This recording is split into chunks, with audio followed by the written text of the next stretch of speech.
FATF यानी financial action task force, इसे 1989 में G7 देशों ने बनाया था और ये एक ग्लोबल बॉडी है जो मनी लॉन्ड्रिंग और टेररिस्ट फाइनेंसिंग को रोकने का काम करती है।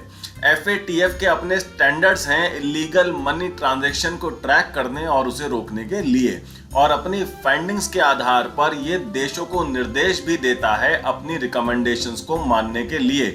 और जो भी देश FATF के नियमों का पालन करने में फेल हो जाता है उसे ही अपनी ग्रे लिस्ट या ब्लैक लिस्ट में भी डाल देता है।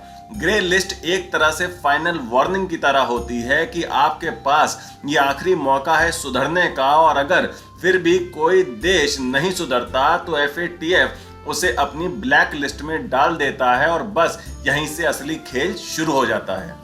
एक बार ब्लैक लिस्ट में किसी देश के आने के बाद दुनिया के जो बड़े फाइनेंशियल इंस्टीट्यूशन हैं जैसे वर्ल्ड बैंक, IMF वगैरह, वो उस देश को पैसा यानी लोन देना बंद कर देते हैं। उस देश को कोई भी अन्य देश पैसा नहीं देता, उसे इंटरनेशनल मार्केट में बिजनेस करना मुश्किल हो जाता है और वो देश धीरे धीरे पाई पाई को मोहताज हो जाता है। मतलब सीधे शब्दों में अगर मैं कहूं तो अगर किसी भी देश की फाइनेंशियली कमर तोड़नी है तो उसे FATF की ब्लैक लिस्ट में कैसे भी करके डलवा दो, बाकी का सारा काम अपने आप ही हो जाएगा।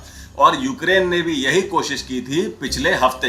दरअसल फ्रांस की राजधानी पेरिस में पिछले हफ्ते FATF की बैठक चल रही थी और इस बैठक में यूक्रेन ने एक प्रस्ताव दिया जिसमें यूक्रेन ने कहा कि रूस को तुरंत FATF की ब्लैक लिस्ट में डाल देना चाहिए। यूक्रेन ने पश्चिमी देशों की मदद से रूस पर मनी लॉन्ड्रिंग का आरोप लगाया।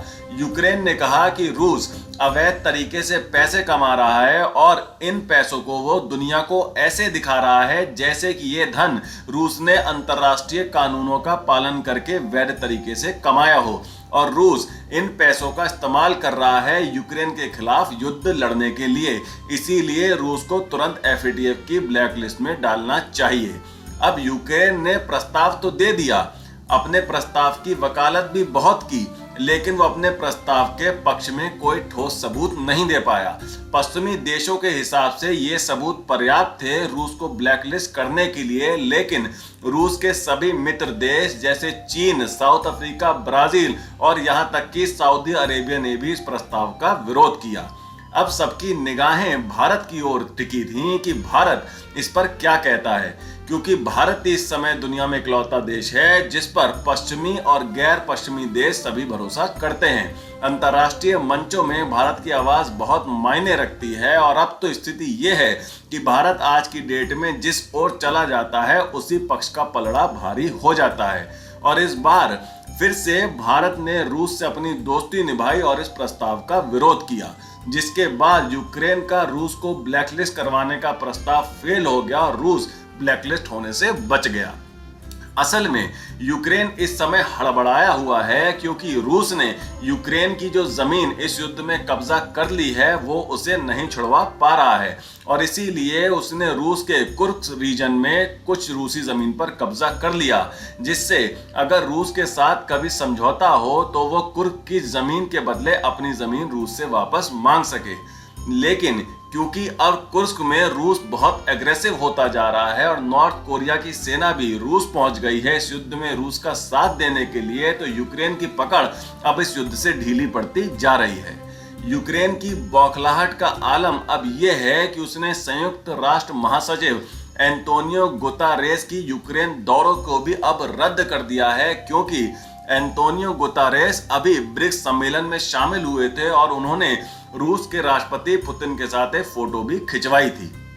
और इन सब के अलावा यूक्रेन को यह भी डर सता रहा है कि अमेरिकी चुनाव अब बहुत नजदीक हैं और अगर अमेरिका में ट्रंप चुनाव जीत गए, जो कि शायद अब जीत भी जाएंगे, तो यूक्रेन को अमेरिकी मदद मिलनी बंद या तो फिर काफी कम हो सकती है।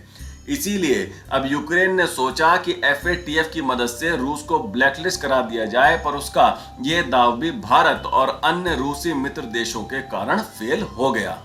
अब देखना यह है कि जेलेंस्की अब आगे क्या नया दाव खेलते हैं रूस के खिलाफ। पर तब तक आप मुझे कमेंट करके बताइए कि आप क्या सोचते हैं इस खबर पर। क्या भारत ने रूस को FATF की ब्लैक लिस्ट से बचाकर सही किया या गलत? अपने विचार हमें कमेंट सेक्शन में जरूर बताएं। वीडियो को लाइक करें, ज्यादा से ज्यादा शेयर करें और बेल आइकन को दबाकर हमारे चैनल को प्लीज अभी सब्सक्राइब जरूर कर लीजिए। तो मिलते हैं अगली खबर के साथ जल्द ही। टेक केयर, जय हिंद।